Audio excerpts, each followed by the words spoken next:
Mi intención hoy día es solo saludarlos a nombre del directorio de Atinalab. Yo soy Richard Cuyondia, el vicepresidente del directorio. Me acompaña don Carlos Rusi, que está sentado por ahí. Así que me va a seguir ahora, posteriormente, el almirante Leiva, que les va a explicar de qué se trata esta reunión y de qué vamos a conversar y qué es lo que se va a presentar en esta oportunidad. Así que todos ustedes muy bienvenidos, muchas gracias por estar aquí. Que tengan una muy buena tarde.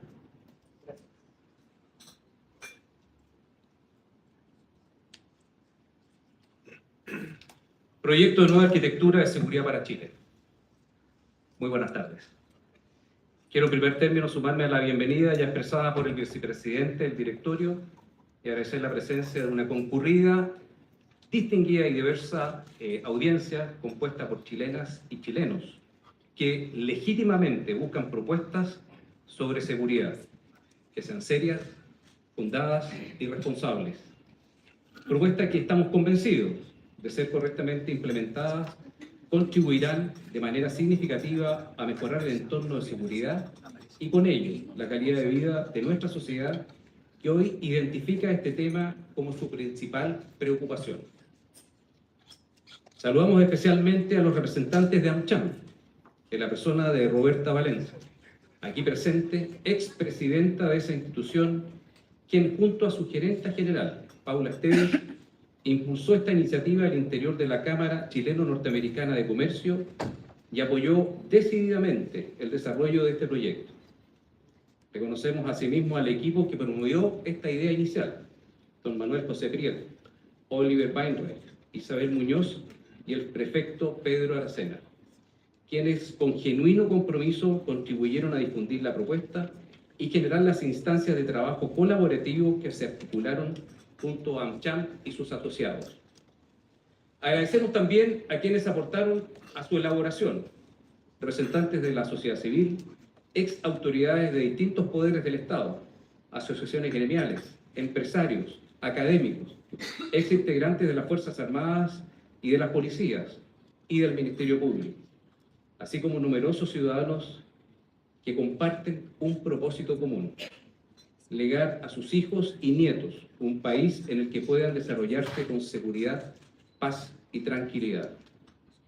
Lo que presentaremos hoy, una propuesta para una nueva arquitectura de seguridad para Chile, es el resultado de una iniciativa que articula las legítimas demandas de la sociedad civil, representadas por personas como ustedes, con las capacidades analíticas del Centro de Estudios Atinalab. De este esfuerzo surge un conjunto coherente de propuestas orientadas a fortalecer el entorno de seguridad que el país requiere. Un entorno que no solo proteja eficazmente a las personas, sino que también genere las condiciones para atraer inversión, crear empleo, impulsar el desarrollo y, en definitiva, promover la prosperidad y el bienestar de la sociedad en su conjunto. No me detendré a describir la situación de inseguridad que vivimos. Ella es ampliamente conocida y, lamentablemente, experimentada a diario, aunque con mayor crudeza por algunos sectores de nuestra sociedad que otros. Nuestra propuesta se sustenta en un análisis comparado de países que han logrado avances significativos en esta materia, en la evidencia recogida en Chile, y quizás lo más distintivo, en un enfoque sistémico e integral. No se limita a abordar fenómenos aislados, sino que propone una arquitectura de seguridad concebida desde el más alto nivel de la gobernanza nacional, destinada a dirigir de manera integrada y coordinada los esfuerzos de todas las instituciones del Estado con responsabilidades legales en el combate al crimen organizado. Se trata, en esencia, de una propuesta de una nueva gobernanza de seguridad nacional, que establece con claridad que la responsabilidad final y efectiva recae en quien conduce la nación, el presidente de la República. Asimismo, plantea la estructura de una gobernanza, la estructura de una de las organizaciones clave para apoyar esta función, un sistema de inteligencia nacional moderno y eficaz. Finalmente, desarrolla una estrategia de seguridad pública que prioriza las acciones concretas capaces de generar impactos relevantes en el corto y el mediano plazo, orientadas a contener el avance del crimen organizado en nuestra patria. Somos plenamente conscientes de que muchas de estas medidas de fondo requerirán cambios legales, los cuales demandarán tiempo y amplios consensos políticos. Sin embargo, la evidencia internacional demuestra que este enfoque sistémico y no uno fragmentado en fenómenos particulares es el que ofrece mayores probabilidades de éxito. Y, como ocurre con el tratamiento de una enfermedad, mientras más tarde se actúe, mayor será su avance, mayor su complejidad y más difícil será enfrentarla con éxito, con el riesgo cierto de perder la batalla. Negar o minimizar la gravedad de la situación o dilatar las decisiones en procesos interminables no responde a lo que legítimamente demanda nuestra sociedad. Permítame concluir con una breve anécdota. En un reciente almuerzo en Atenalab con el expresidente de la República, don Eduardo Frei Tagle, le expusimos la idea central de esta propuesta, una forma de enfrentar el avance del crimen organizado, pero desde un enfoque sistémico. Tras escucharla, el presidente respondió sin dudar: usted está equivocado, almirante. Lo que usted plantea no es una forma de abordar el problema, es la única forma de abordar el problema y enfrentar exitosamente un problema complejo, tal como es la crisis de seguridad que vive nuestro país. Muchas gracias.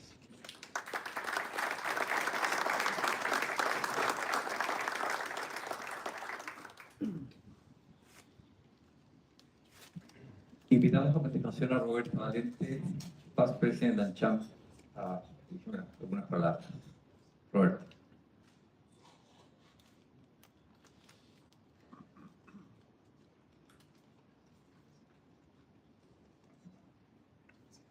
Muy buenas tardes. Como me presentó Julio, soy Roberta Valenza, Past President de AmCham, y me emociona mucho que llegó este día, porque lo moví con mucha pasión. Fueron 2 años con un tema en la agenda de AmCham de cómo impulsar la seguridad y cómo tener un rol relevante para aportar algo al país. Primero que todo, me gustaría agradecer al equipo de Atenalab por la invitación y por el trabajo serio, riguroso, técnico y con una disciplina sostenida para desarrollar este trabajo de alto nivel en torno al proyecto de seguridad para Chile. De verdad, muchas gracias. En especial, también me gustaría saludar al almirante Julio Leiva, al general John Griffiths, Marcelo Masalleras, Pilar Giannini y a todos los expertos, autoridades y representantes del sector privado que nos acompañan.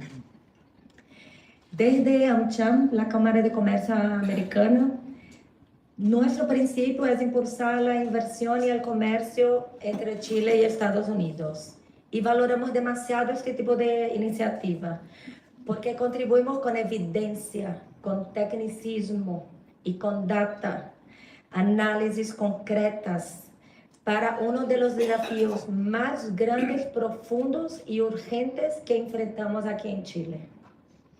Desde AmCham, hemos sido muy consistentes en señalar que no hay crecimiento sostenible ni prosperidad si no hay seguridad. Es muy complejo para un inversionista extranjero poner su dinero en un país o elegir un país donde la seguridad sigue siendo un tema vigente y donde no hay certezas. Así que para que Chile sea un destino atractivo, seguro y confiable, es muy importante impulsar el proyecto de seguridad que fue desarrollado por Atenalab. Es fundamental fortalecer los factores que generan la certeza en torno a los negocios, entre ellos el Estado de Derecho y la seguridad como un pilar fundamental. El deterioro de la seguridad no es solo una emergencia social, también tiene un impacto directo en la competitividad del país, ¿no? Un inversionista mira la región y dónde voy a poner mi dinero, y dónde está más seguro, posiblemente va a recibir la inversión. Cuando la violencia escala, aumentan los costos operacionales, las tensiones en las cadenas logísticas, debilita la confianza necesaria para atraer capital. En ese sentido, la seguridad es una condición habilitante para el desarrollo económico y para el crecimiento del país. Y obviamente para la generación de empleo, ¿no? Porque si no hay inversión, no hay proyectos, no hay infraestructura, es muy difícil generar empleo. El proyecto de seguridad para Chile nace justamente con ese propósito. Recuerdo los primeros encuentros nuestros, fueron muchas cenas, desayunos, almuerzos, intentando encontrar el modelo correcto para contribuir de una manera efectiva y no solo con discursos vacíos, porque se daba mucha charla, pero queríamos tener algo concreto, queríamos tener un documento para poder entregar a las autoridades como una hoja de ruta. Y eso fue fundamental para construir esa estrategia integral de seguridad nacional, desde una mirada técnica y de colaboración entre el público y el privado, porque si mira solo a un lado no es completo, que aporta evidencia y soluciones para un desafío que enfrentamos todos. Por eso, desde AmCham, hemos buscado aportar a este debate promoviendo espacios de diálogos multisectoriales, convocando autoridades, expertos, empresas, apoyando iniciativas, fueron talleres, fueron conversatorios, fueron grupos de trabajo, junto, obviamente, liderado por el Senado. Permitimos abordar todo el plan de seguridad nacional con una visión de largo plazo, con una mirada estratégica y un plano que pueda trascender una bandera política, porque es un plan para el Estado, para los chilenos.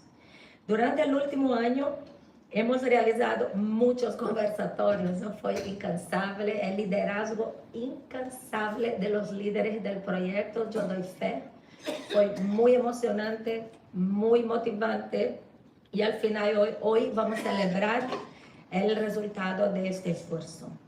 En ese contexto también generamos instancias para conocer en primera mano la visión, las capacidades del Ministerio Público, porque sabemos que también había no tanto interés en colaborar tal vez con una Cámara de Comercio americana o con algunos privados. No fue fácil, fue desafiante poner todos dentro del mismo barco. Y abordamos desafíos, reformas necesarias para fortalecer la percusión penal y enfrentar la manera más efectiva las organizaciones criminales. Porque si uno no mira el desafío como un todo y no solo como algo focalizado en una comuna, en un sector, no enfrenta. Sabemos que cruza las fronteras el desafío. Creemos firmemente que el sector privado tiene un rol que cumplir. Proteger a sus colaboradores, asegurar la continuidad de sus negocios, de sus operaciones y contribuir desde la experiencia y las capacidades para una agenda de seguridad nacional. Porque cuando tenemos un entorno más seguro y predecible, creamos espacios para crecimiento y para generación de empleo. Quiero por fin y una vez más agradecer a Atenalab por la invitación, por el trabajo realizado desde AmCham. Estamos muy orgullosos y muy felices por celebrar ese momento hoy. Gracias.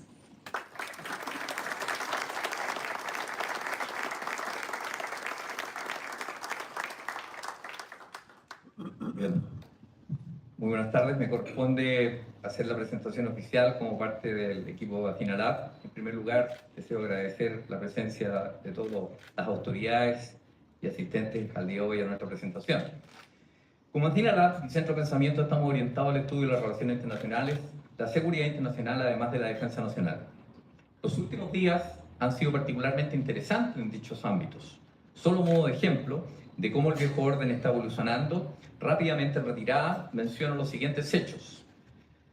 La invitación recientemente formulada por el presidente Trump para conformar el Consejo de Paz Global de forma paralela a la Organización de Naciones Unidas. Las declaraciones recientes del primer ministro canadiense Mark Carney, quien señaló que el mundo enfrenta una ruptura del orden internacional. El viejo orden mundial no volverá. Introduce el concepto de autonomía estratégica colectiva.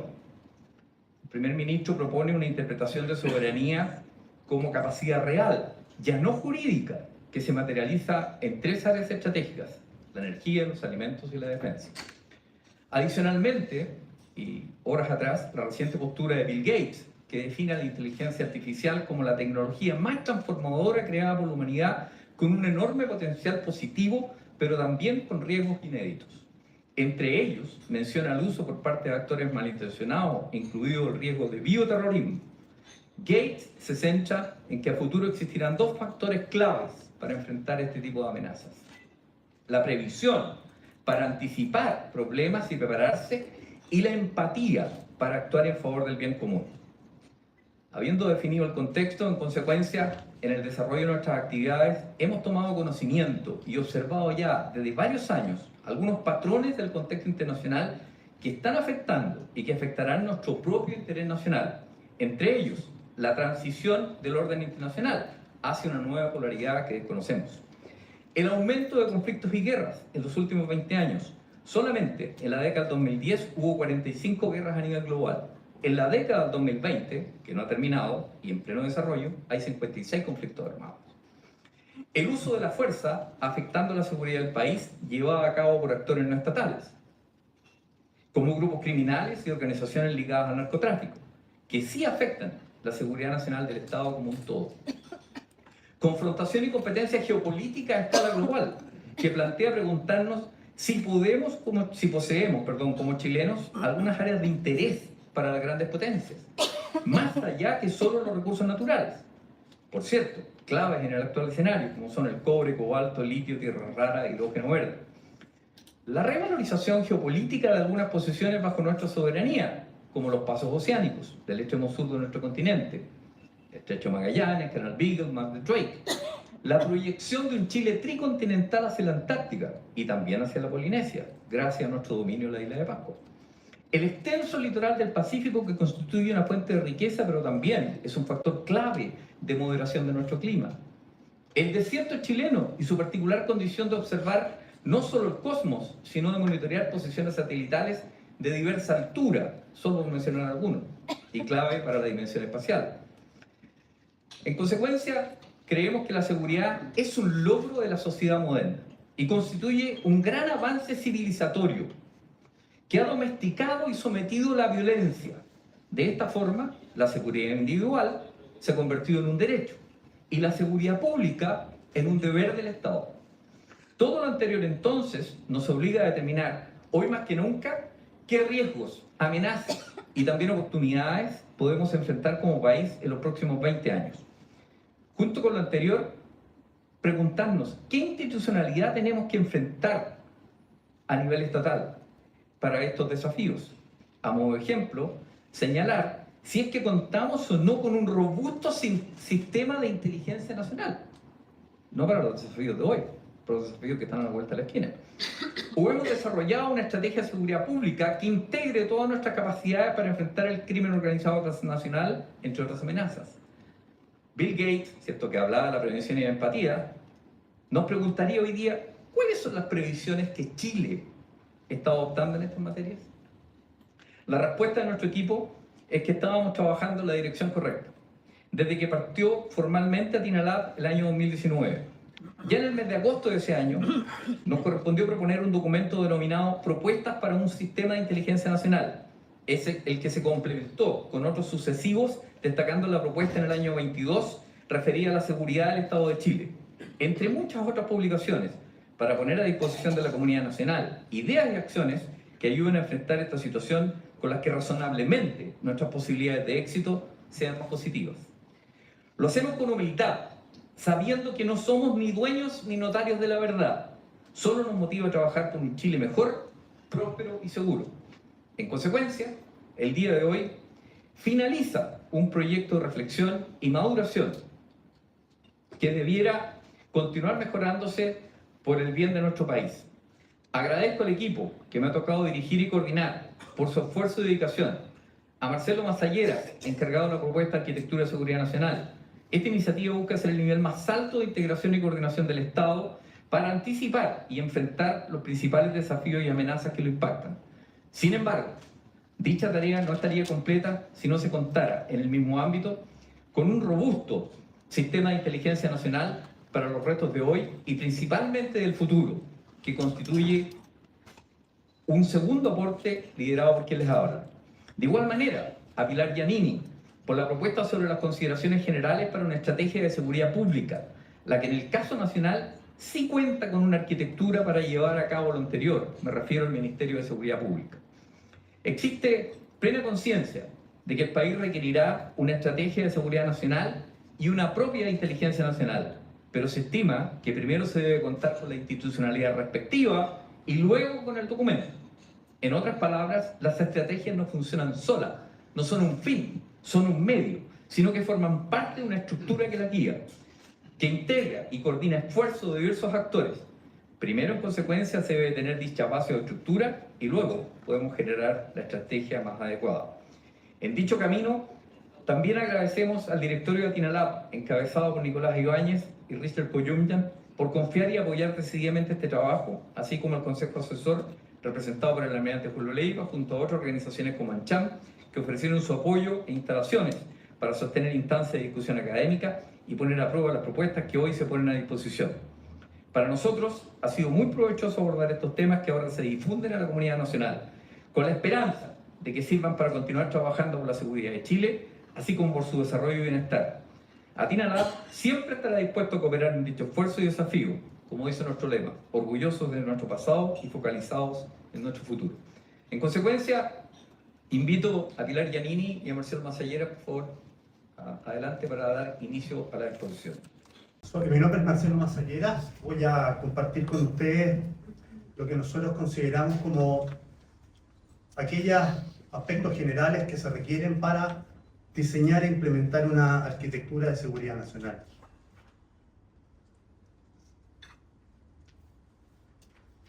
La primera pregunta que aparece, ¿por qué? ¿Por qué una arquitectura de seguridad nacional? ¿Qué es eso? ¿Por qué se necesitaría?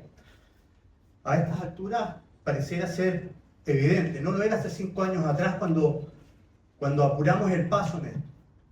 Cuando se trabajaba la propuesta constitucional en el marco de la Convención Constitucional, hubo grupos que cuestionaban siquiera la mención del concepto de seguridad nacional. Personas que incluso hoy día ocupan cargos de autoridad en el gobierno. Sin embargo, el tiempo nos dio la razón y hoy día parece evidente el deterioro de la situación de seguridad, tanto en el contexto internacional, regional, pero también en Chile. El tema es que esto no es una sorpresa. O sea, el contexto se fue deteriorando progresivamente con el avance del tiempo, se fue tornando más inseguro, inestable. Sin embargo, el Estado de Chile lo enfrentó sin previsiones, reaccionando, sin poder coordinarse internamente ni anticipando a estos escenarios. O sea, a pesar de que el Estado cuenta con una serie de instituciones, con una serie de capacidades, carece de una forma de integrar. Tenemos a la Agencia Nacional de Inteligencia, tenemos los distintos ministerios, tenemos instituciones encargadas de la defensa del orden público, pero cada una actúa con la mejor intención dentro de su ámbito de acción. O sea, esta necesidad de integrar no es nueva, pero se ha hecho urgente, y se ha hecho urgente por el avance del crimen organizado transnacional, porque las amenazas se están fortaleciendo al mismo tiempo que el Estado se está debilitando, y finalmente el temor de la población aumenta progresivamente en circunstancias que el bien común y la calidad de vida lo hace regresivamente. O sea, tenemos un Estado que actúa de manera fragmentada, con muy buenas intenciones e iniciativas, pero que no cuenta con una estructura superior que pueda integrar, que pueda coordinar al Estado y todas sus capacidades, todos los instrumentos del Poder Nacional. Entonces nos preguntamos en ese tiempo, ya en el año 2022, bueno, ¿cómo lo hace el resto? ¿Cómo lo hacen otros países? Aquellos en los cuales nosotros nos inspiramos, esas democracias representativas que sirven, ¿no es cierto?, de modelo. Y hicimos una revisión. Ya el año 2022, en un estudio que hicimos junto a John Griffith, nos dimos cuenta que en el marco de la OCDE al año 2022, más del 70% de los países contaban con una arquitectura de seguridad nacional, normalmente estructurada alrededor de un Consejo de Seguridad Nacional, y la mayor parte de ellos además emitían documentos oficiales para poder implementar la idea de seguridad nacional. En el marco de la OTAN, la cantidad se elevaba al 80% de los países. Sin embargo, en el ámbito regional, esto era modesto. El 20% de los países contaban con este tipo de estructura. Y si analizamos qué es lo que pasa hoy día, bueno, países como Alemania, como Nueva Zelanda, como Grecia, ya se han dotado con estas estructuras que no estaban presentes en el último tiempo. Entonces, no es algo nuevo ni novedoso, sino que es algo que es constantemente usado en países desarrollados. Ahora, ¿qué proponemos? Bueno, creemos que lo que necesitamos como país es una estructura que sea capaz de integrar, que sea capaz de ordenar, coordinar y priorizar el uso de los instrumentos y las capacidades del Estado, pero que lo haga de manera permanente, todo el tiempo, y que lo haga en una visión estratégica. O sea, dotarnos de una arquitectura, de una estructura de seguridad nacional que viene a ser una suerte de conjunto de instituciones, sus relaciones, regulaciones, procesos, que permiten al Estado finalmente protegerse. A eso le denominamos la arquitectura. Obviamente es un entramado, es una herramienta que está llamada a integrar y a coordinar todos los recursos y todos los actores que son necesarios para proteger a Chile. Siendo importante el Consejo de Seguridad Nacional, porque en la perspectiva comparada sobre esto se estructura, es el presidente de la República el órgano o el elemento central hacia el cual trabaja toda la arquitectura y todo el sistema de seguridad nacional, porque finalmente todo este proceso viene a apoyar la toma de decisiones, entregarle información integrada y oportuna, que se realiza y se obtiene a través de un análisis sistematizado y permanente, pero con la finalidad de entregar opciones para que sea el presidente, el jefe de Estado, quien tome las decisiones. Esto no busca tener un consenso burocrático de entregar una solución, sino que la idea es, junto con monitorear lo que está sucediendo, entregar opciones distintas para que sea el presidente que decida y el Estado deje de reaccionar, se adelante idealmente a este tipo de fenómenos, o a lo menos tenga análisis previos para poder enfrentarlo con mejores y favorables posibilidades de éxito. Por lo tanto, nuestra propuesta de arquitectura de seguridad nacional, en resumen, propone 5 aspectos. Primero, el Consejo de Seguridad Nacional, alrededor y sobre el cual se estructura la arquitectura de seguridad nacional. La existencia de una secretaría o equipo de seguridad nacional, estos dos elementos me voy a repetir un poco más en detalle. La creación de la figura del asesor de seguridad nacional al más alto nivel del Estado. La elaboración de una estrategia de seguridad nacional, pero también la generación de ciertas condiciones generales que creemos que son indispensables. En primer lugar, contar con una masa crítica de personas que entiendan de esto. Hoy día no son muchos los que entienden realmente lo que es la seguridad nacional. Muchos opinan, pero se reduce mucho la cantidad de gente que realmente entiende. Segundo, que se genere una comunidad de seguridad nacional. O sea, que exista la instancia y las organizaciones que sean capaces de debatir sobre esto, un debate democrático que fortalezca tanto la arquitectura como la implementación de medidas, que esto no quede en un nicho en 2 o 3 organizaciones, sino que se fortalezca y se expanda la comunidad de seguridad nacional. Y fomentar la creación de la cultura estratégica, o sea, con visión de largo plazo, inspirado en los mayores y los más altos intereses de la nación, para poder tener Chile un país desarrollado y más seguro. Finalmente, obviamente, parte consustancial de esta arquitectura es el contar con un sistema de inteligencia moderno y robusto, del cual no me voy a referir, y para que esto se valide, para que esto tenga proyección en el tiempo, un pacto político y social que sustente las proposiciones que queremos compartir con ustedes.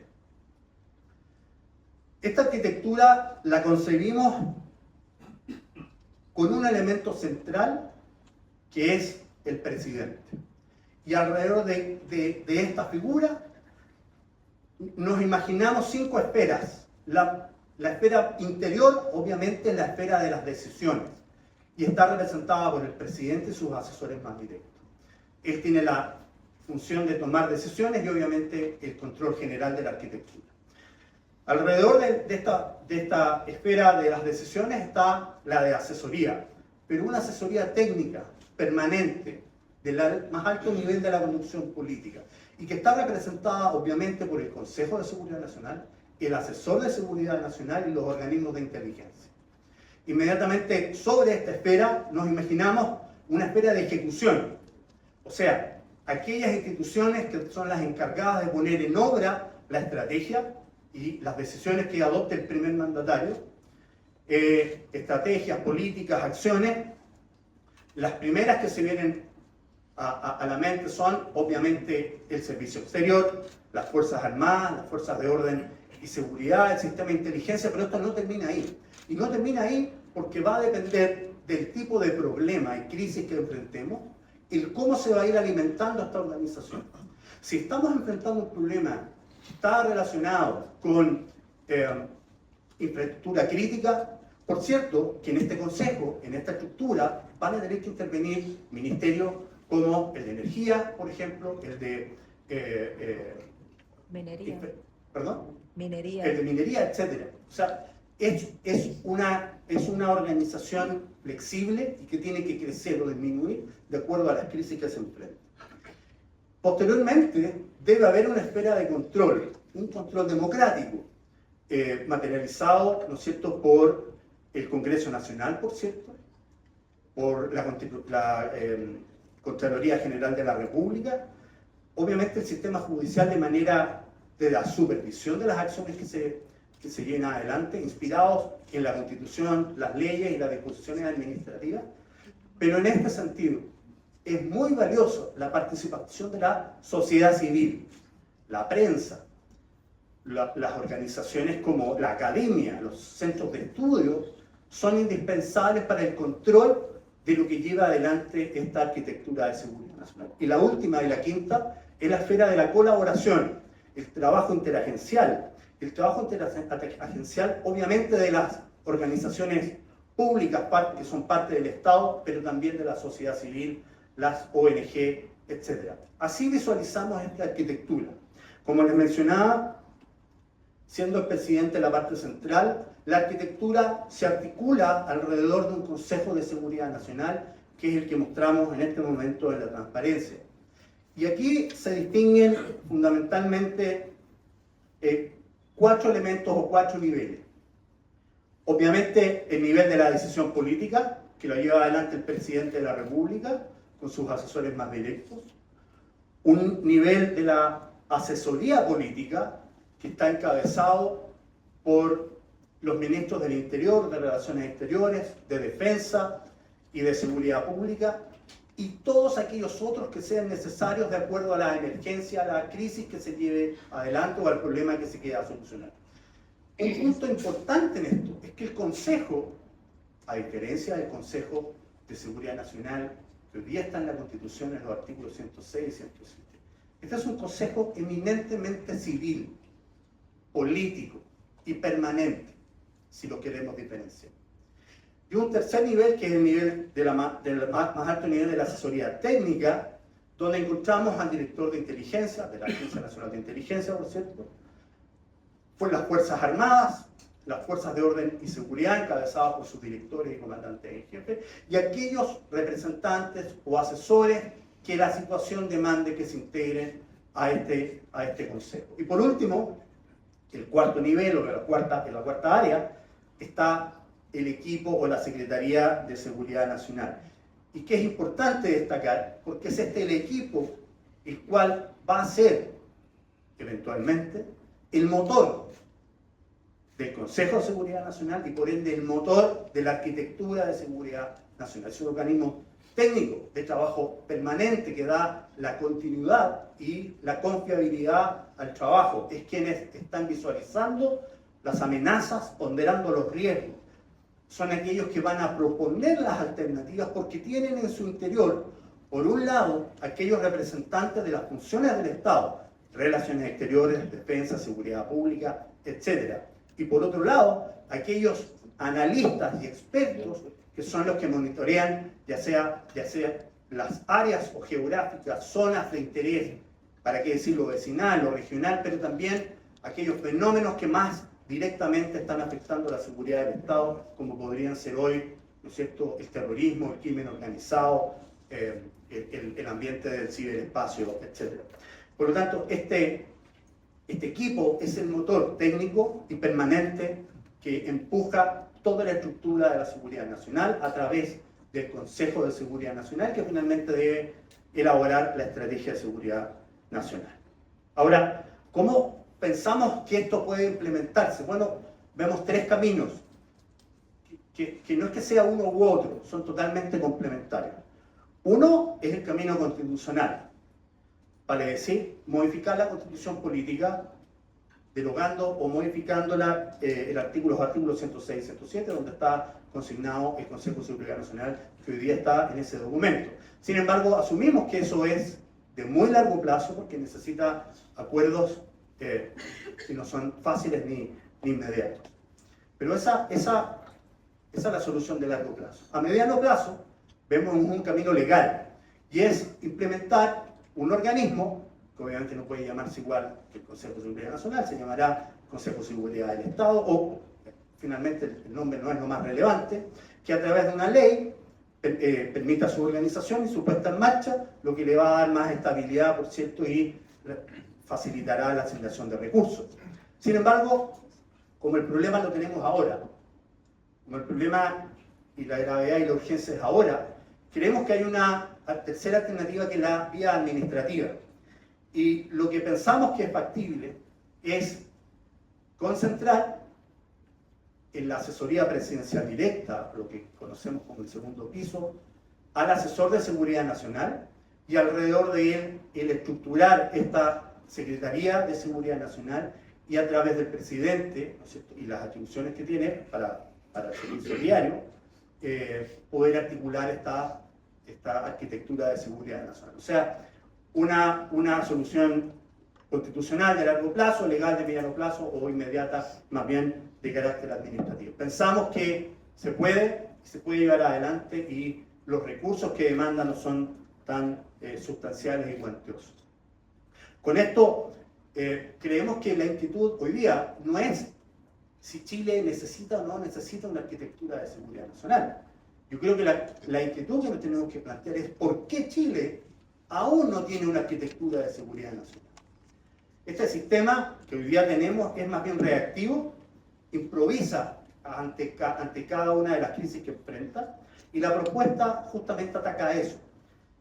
Permite que dejemos de ser espectadores y pasemos a ser gestionadores de las crisis, y entender que esta propuesta no busca securitizar al Estado, sino que lo que busca es entregar herramientas para una mejor toma de decisiones y reforzar el control civil y democrático de un área tan importante como es la seguridad nacional.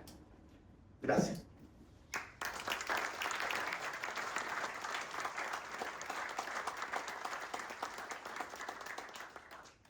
Bien, siguiendo el orden, me corresponde presentar el sistema, una propuesta para implementar un sistema de inteligencia en Chile. Siguiendo la misma metodología, nos planteamos por qué implementar un sistema de inteligencia. Bueno, parece evidente la respuesta: para detectar riesgos, amenazas, pero también oportunidades. Más allá que solo el manejo de crisis, hipótesis de conflicto, criminalidad, narcotráfico o accionar de grupos estatales violentos, grupos no estatales violentos. Porque beneficia además directamente y en forma integral el proceso de toma de decisiones políticas en forma permanente. Es una herramienta que colabora al desarrollo económico de un país, no hay ninguna duda de ello. Porque se requiere desarrollar, integrar y coordinar la totalidad de las capacidades de la inteligencia nacional para enfrentar intentos foráneos de inteligencia a través de una efectiva contrainteligencia. Evita ataques sorpresa al país de parte de cualquier actor. La inteligencia no es otra cosa que información procesada para el proceso de toma de decisiones, y y su principal finalidad de un sistema es hablar con la verdad al poder político permanentemente. ¿Cuáles son los componentes de un sistema? Bueno, si uno ve un sistema, por sistema de inteligencia tenemos que entender que son una serie de organismos que se interrelacionan. Yo no puedo tener un sistema con solo una institución, eso no es un sistema. Un sistema tiene que tener varios componentes. Y creemos que un sistema moderno, al igual que en el cuerpo humano hay un sistema muscular humano, tiene distintos músculos, que todos con distintas finalidades. Lo mismo en un sistema de inteligencia. Tiene que existir una inteligencia diplomática. No hay ningún país que se pueda restar hoy día, no incorporar al servicio exterior al ámbito de la inteligencia. Parece obvio. Solamente a modo de ejemplo, en el Reino Unido, el MI6 funciona en el Foreign Office y en ahí está. Inteligencia económica y financiera, inteligencia militar, inteligencia de seguridad pública, inteligencia científica y tecnológica, inteligencia de formas de energía. En definitiva, si uno ve un sistema, a lo menos tienen que estar estos componentes expresados en un sistema de inteligencia. Adicionalmente, tienen que existir los tipos de inteligencia. Y en materia de inteligencia a nivel internacional, todas tienen sus siglas, ¿cierto? Que vienen del inglés. Human Intelligence es inteligencia humana, que el día de hoy, a pesar de todo los avances de la tecnología, es la única que me permite conocer de intenciones. Muy importante la inteligencia humana. La inteligencia de comunicaciones, la inteligencia de medición de firmas, MASINT. La inteligencia de comunicaciones por sus siglas SIGINT, Signal Intelligence. La inteligencia geoespacial o de imagen, Geointelligence. Nosotros hoy día tenemos satélites. La Fuerza Aérea tiene que pasar Charlie, si que no me equivoco. Bueno, eso tiene que estar al servicio del sistema de inteligencia, porque es un tipo de inteligencia importante. Inteligencia fuerte abierta, OSINT, y sus derivados. Social Media Intelligence hoy día es una herramienta extremadamente poderosa. A través de las redes sociales uno puede conocer completamente a una persona. Bueno, todos esos son los distintos tipos de inteligencia. Nuevamente, si tengo un sistema, no puedo no tener estos tipos de inteligencia. Entonces, nos dedicamos a visualizar cómo lo hacen otros países. Si la rueda no hay que inventarla, la inventaron en Mesopotamia, entonces había que ver qué estaba ocurriendo. Evidentemente Estados Unidos es la arquitectura más robusta porque ellos se dieron una legislación en el año 1947 que no tan solo creó arquitectura de seguridad nacional, sino que también creó la CIA como principal órgano de inteligencia y su comunidad de inteligencia. ¿Y qué observamos en los distintos sistemas de inteligencia, sea el de Estados Unidos, del Reino Unido? Que siempre hay una disputa entre la amplitud de lo que ese servicio de inteligencia va a observar y la profundidad con que lo hace. Evidentemente que si yo tengo un servicio que haga todo, la profundidad va a ser bastante mínima. Contrariamente, si tengo varias organizaciones de inteligencia, voy a poder optar a una mayor profundidad y especialización en la búsqueda de información respectiva. Tanto el sistema norteamericano como el británico tienen esta especialización de tipo de inteligencia que definíamos anteriormente. Pero dejemos de lado esos dos modelos porque quizás están muy lejos. Veamos el de Australia, que está a la izquierda de la pantalla.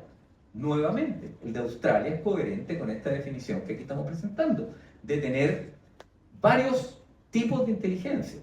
Lo mismo el sistema brasileño.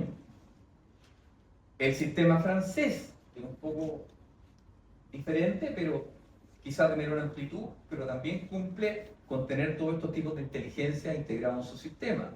El sistema español, que es curioso, porque no depende del sistema nacional, sino que está en el ámbito de la defensa nacional. Porque en nuestra modesta opinión no es lo adecuado porque la defensa es un nivel sectorial y cuando se requiere inteligencia nacional a más alto nivel y no en un sector sectorial. Pero en fin, todos los modelos nos llevaron a confirmar que lo que se requiere es un sistema robusto con muchas organizaciones que puedan tributar a alguien que coordine y dirija el sistema de inteligencia. Por lo tanto, en este estudio ustedes ¿qué van a encontrar? Van a encontrar las definiciones básicas y lo hicimos de esta forma porque en inteligencia, para que pudiera existir una comprensión, debiéramos colocar las nociones que por lo menos nosotros usamos para definir este sistema de inteligencia. Establecimos algunos criterios básicos para la implementación de un sistema, que no son otros que un marco legal constitucional, una estructura, una gobernanza, una finalidad, un control, ¿cierto? Rendición de cuentas que tienen que tener los servicios de inteligencia, cómo van a ser las operaciones, los recursos, la agencia y las fuentes de inteligencia. Y finalmente, la propuesta. Si uno revisa ahora el actual sistema de inteligencia nacional, con lo que nos encontramos es que tenemos en distintos ámbitos de inteligencia un solo organismo en el nivel político. Uno, la ANI. Entonces, ahí, primer llamado de atención. ¿Cómo tenemos un sistema de inteligencia si todos los sistemas nos muestran que tenemos que construir algo robusto? Porque lo que construimos hoy nos tiene que servir para las amenazas que están a la vuelta de la esquina, no para el pasado, no para ayer. Y después, nuestro sistema de inteligencia, en lo estratégico, tiene la inteligencia de las Fuerzas Armadas y del EMCO. Pero esa es una inteligencia sectorial, estratégica, incluso que está limitada en su búsqueda por leyes importantes, y en buena hora que así sea. Y después tenemos la inteligencia de las Fuerzas de Orden y Seguridad, que es otro nivel, pero también es sectorial. No, evidentemente que la inteligencia estratégica del mundo militar y la del mundo policial tienen que ser parte del sistema, pero el músculo tiene que estar en el sistema, arriba, en lo político. Ahí tiene que estar el músculo. Y no puedo tener solamente una organización. Porque ¿dónde queda la inteligencia humana, la inteligencia de comunicaciones, la inteligencia de medición y firma, la inteligencia de incorporación de imágenes, la inteligencia de fuente abierta? ¿Dónde está considerado ahí el Ministerio de Relaciones Exteriores o la Agencia Ciberintegrada? O una unidad nacional que haga contrainteligencia. ¿Quién hace contrainteligencia en nuestro país? Las instituciones, por cierto, la hacen en sus propios ámbitos. Pero en forma centralizada, ¿quién se dedica a proteger al país? Entonces, esas son las cosas que en nuestra modesta opinión nos llevaron a presentar tres modelos. El primer modelo es el más ambicioso. Y el primer modelo, en términos muy generales, ustedes después lo van a poder leer, considera el desarrollo hoy, de todos estos tipos de inteligencia para poder lidiar efectivamente de aquí a 20 años más, por lo menos, con razonables posibilidades de éxito. La propuesta número 2 considera que a falta de poder desarrollar toda esta institucionalidad, todas estas organizaciones, pudiéramos inocular, pudiéramos alojar en la ANI la responsabilidad de desarrollarla lo menos inicialmente. Con la finalidad después que se independice, porque nuevamente esto tiene que ver con un tema de amplitud y profundidad. Y la tercera propuesta es que a falta de todo lo anterior, y si no podemos hacer nada por restricciones de cualquier tipo, fundamentalmente de recursos, como decía Eisenhower, son los recursos lo que guía la estrategia, no la estrategia la que guía los recursos, dar la responsabilidad de los tipos de inteligencia a las respectivas agencias que hoy día existen en el ámbito de las Fuerzas Armadas o de la Orden de Seguridad Pública con la finalidad que las desarrollen. Por ejemplo, la inteligencia de imagen en las Fuerzas Aéreas. Por ejemplo, la inteligencia señal en el ejército. O sea, esas son las tres propuestas que están detalladas en el informe, que no voy a profundizar más, porque es nuestra propuesta que creemos que es realista, que me pasé varios pueblos, que creemos que es realista para que dé satisfacción a lo que el país requiere, y que no es otra cosa que contar con un sistema de inteligencia robusto que asesore fundamentalmente al Consejo de Seguridad Nacional que presentó Marcelo Massaguer recientemente y al presidente de la República. Un sistema para hoy y el futuro, además teniendo en cuenta que el desarrollo de la tecnología, que hoy día es de tipo exponencial, nos va a imponer nuevos desafíos y tenemos que estar a la altura. Y finalizo con algunas consideraciones finales. Todo sistema de inteligencia, lo repito una vez más, se caracteriza por la amplitud versus la profundidad. Ustedes sacarán las propias conclusiones como está el sistema de Chile hoy día actualmente. La autoridad centralizada que puede integrar y coordinar los distintos componentes de un sistema. Aquí tiene que haber una autoridad que coordine a todos los componentes de un sistema, porque al final del día de lo que se trata, más que compartimentar información, como era la tónica hasta antes del 2001, hoy día es compartir información. No es need to know, es sharing of information, lo que hoy día está en toda la literatura de inteligencia. Acceso a la gran gama de medios fuentes de información con una sólida capacidad de análisis y adecuado nivel de tecnología. Masa crítica de recursos humanos, esto es clave. ¿Quién certifica a los analistas de inteligencia? ¿Hay algún tipo de certificación? Bueno, aquí tiene que haber una masa crítica relevante e importante. En otras palabras, tiene que existir una profesionalización de la actividad de inteligencia. Tiene que haber un adecuado marco legal y ético de sus funciones complementado por el respectivo control de la actividad por parte de los poderes ejecutivo, legislativo y judicial. Toda democracia moderna y es así. La evaluación y mejora continua permanentemente. La adecuada capacidad de innovación y adaptación en todo el sistema. Equilibrio entre eficacia de la inteligencia y el resguardo de las garantías constitucionales de los ciudadanos. Muy importante. Siempre tienen que estar garantizados los derechos de todo ciudadano. Y para eso, cosa copiar los modelos. Si bien es cierto, esta propuesta no es una bala de plata, y con esto termino, pero sí un sistema robusto de inteligencia, continuaremos reaccionando frente a las amenazas. Esta es la hora de actuar. Hoy no podemos postergarla. El precio a pagar será demasiado alto si hoy día no implementamos algo efectivo para lo que tenemos a la vuelta de la esquina. Y finalmente, tengo con ustedes a Pilar Giannini, que nos va a presentar el proyecto de una estrategia de seguridad pública. Pilar.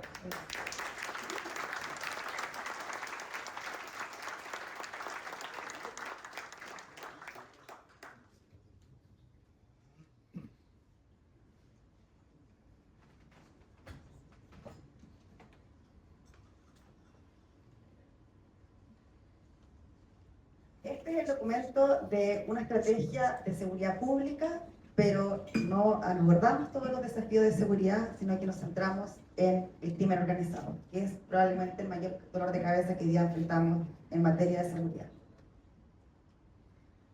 Solamente para recordar y entender el contexto y cómo se elaboró la estrategia.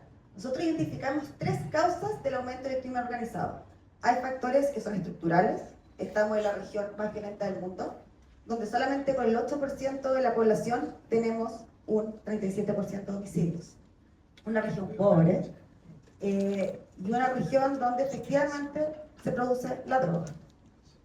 Hay factores que son coyunturales. Tenemos nuevos mercados ilícitos, drogas sintéticas, y tenemos nuevos actores transnacionales que ya no están en América Latina. Eso ha cambiado el mercado delictual. Y finalmente, que es lo más importante para nosotros, tenemos factores institucionales.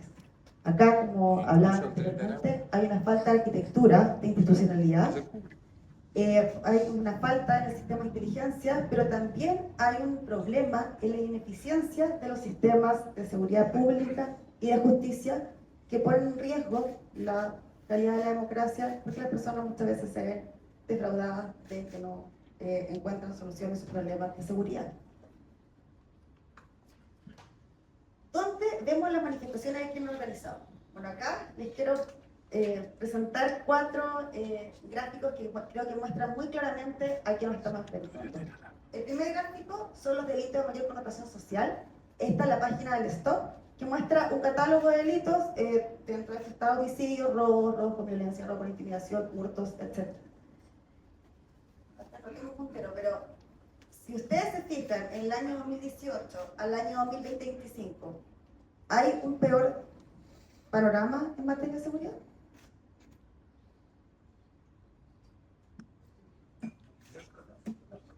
No, de hecho, hay una baja de un 10%. Entonces, ¿por qué hablamos de una crisis de seguridad? ¿Qué es lo que está pasando? Bueno, es el tipo de delito.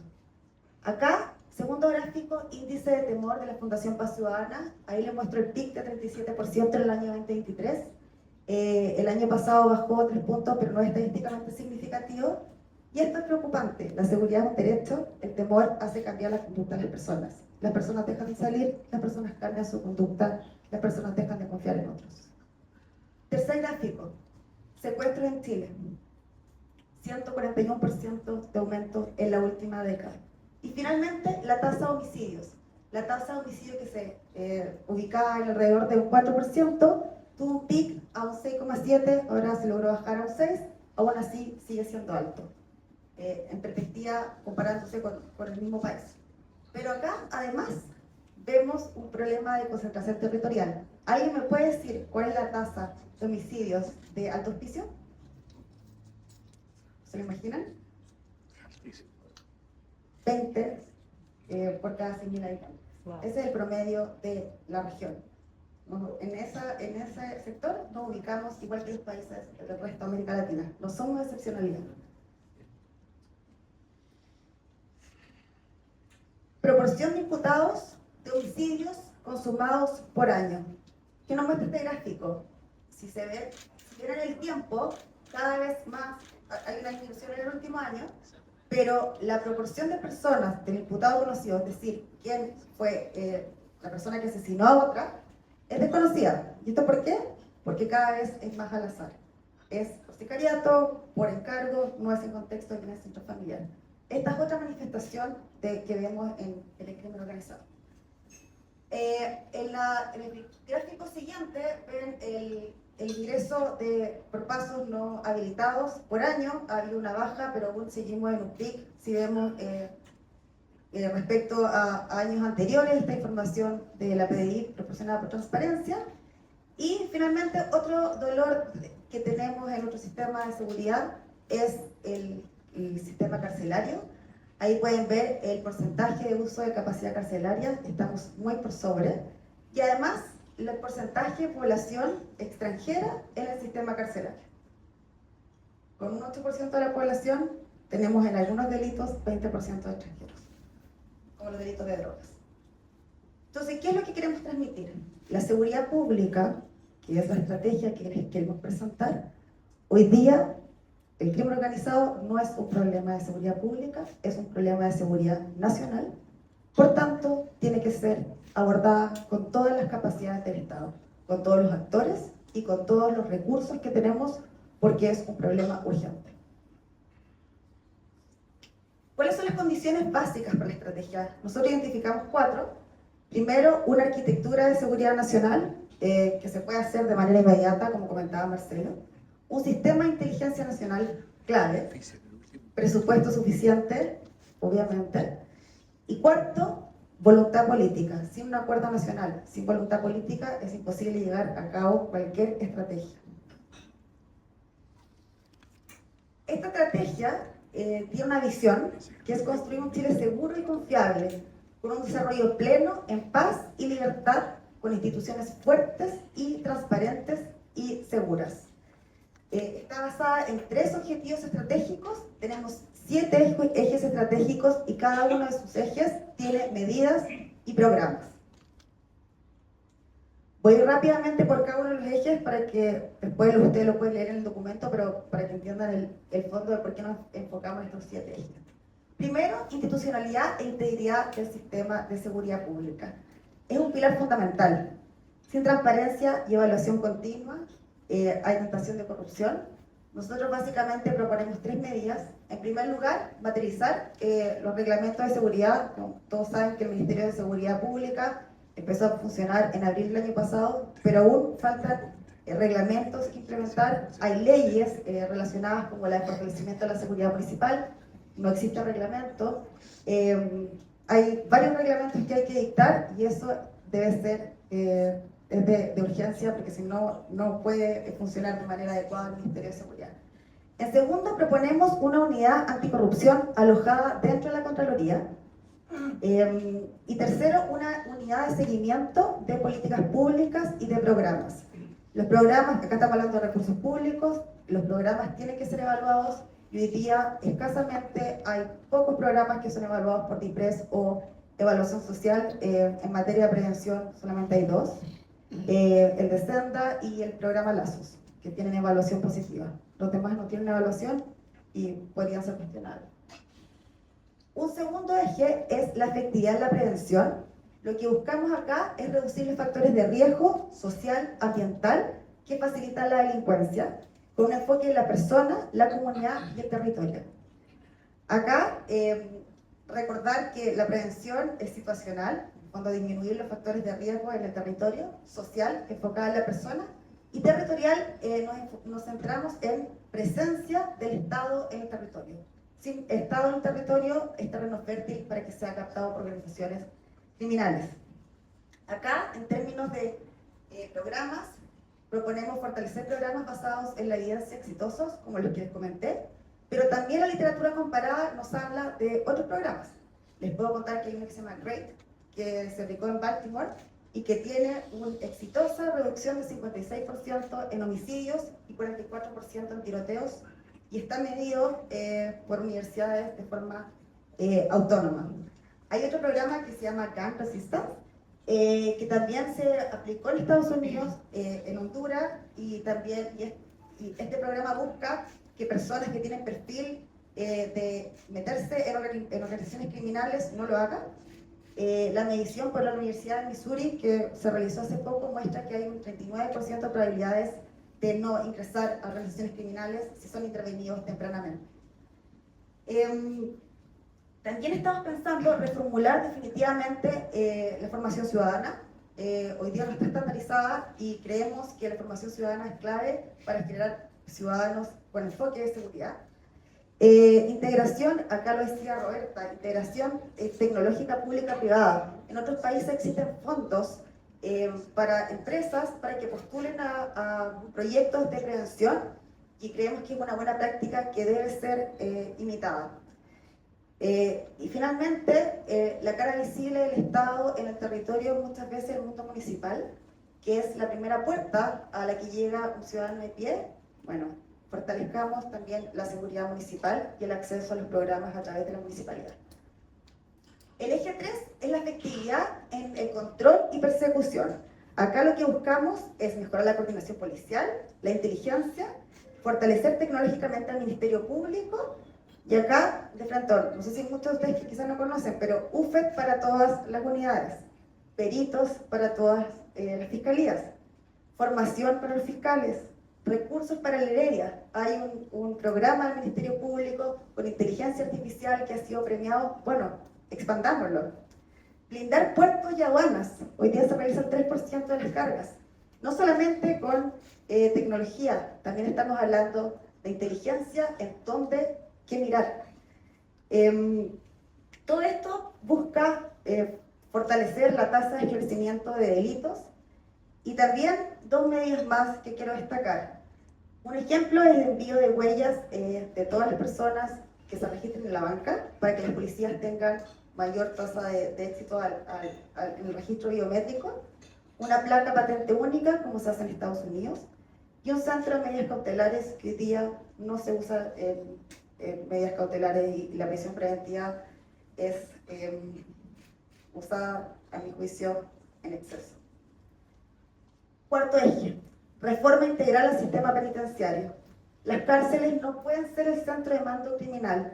Acá se necesita una reforma integral. Se propone reclasificación, bloqueo telefónico efectivo. Si ustedes miraran hoy día cuántos teléfonos celulares están funcionando, es impresionante.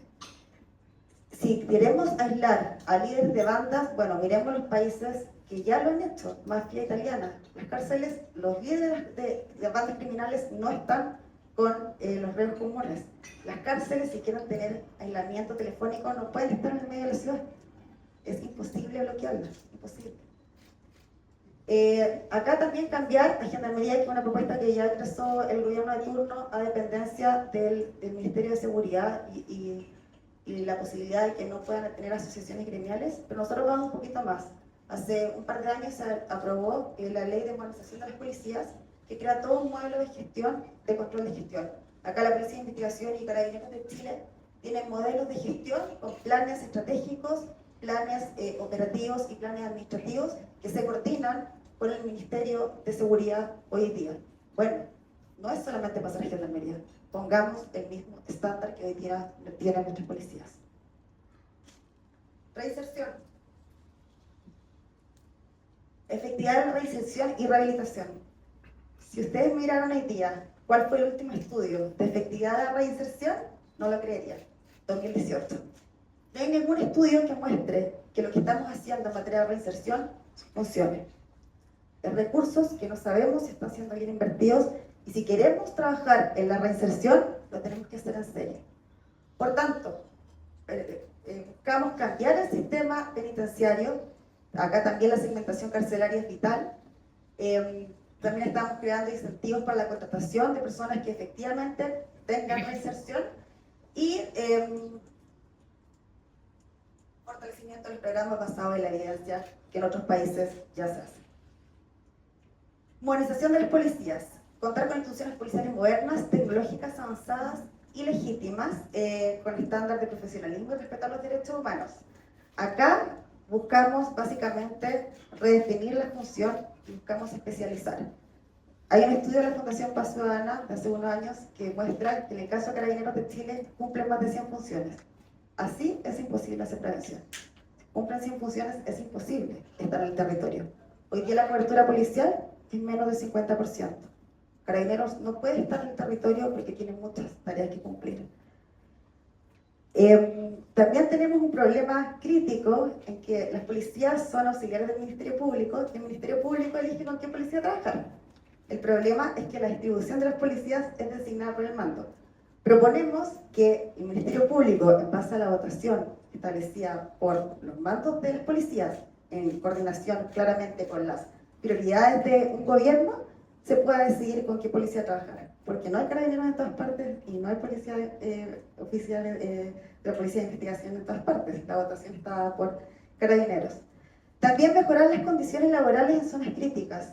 Hoy día Antofagasta, por ejemplo, no es una zona crítica y el costo de vida es demasiado elevado. No hay incentivos para ir a una zona como Antofagasta. Finalmente, un ingreso preferente a nivel NP3 para destinaciones críticas.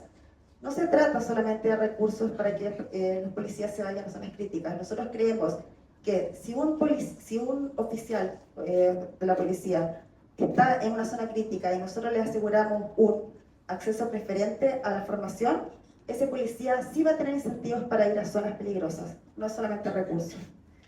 Aumentar la dotación con formación eficiente a través de megacentros.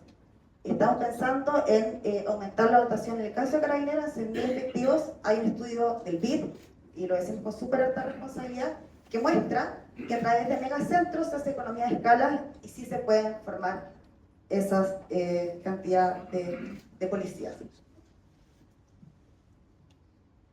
Control efectivo de frontera es nuestro último eje. Acá recuperar la soberanía es clave.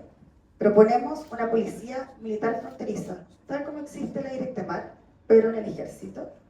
Y tecnología de vigilancia integrada, no solamente muros, sino también con centros de mando y control. Hoy día existe tecnología como drones autónomos que pueden vigilar las fronteras para controlar el ingreso ilícito. Y también mejorar la integración de huellas y datos de armas con otros países. Curiosamente, cuando sale el reglamento del Ministerio de Sistema de Seguridad Pública, el Ministerio de Relaciones Exteriores no es parte del sistema. Sí cultura, sí mujer, pero Relaciones Exteriores no está. Claramente tenemos un problema con nuestros vecinos, el Ministerio de Relaciones Exteriores tiene que estar en el sistema. Finalmente, a modo de conclusión, quiero reafirmar que el diagnóstico es indiscutible. Tenemos un problema sistémico y es de seguridad nacional y es clave enfrentarlo hoy. Nuestra propuesta es una estrategia de Estado integral que ataca el problema desde sus raíces institucionales que identificamos como el problema más relevante para la seguridad pública, y presentamos una hoja de ruta para recuperar el control territorial, desarticular las redes criminales y, fundamentalmente, restablecer la confianza en que el Estado sí puede garantizar el derecho fundamental que es la seguridad. El costo de no actuar es mayor que el desafío de implementarla. El momento de actuar es ahora. Muchas gracias.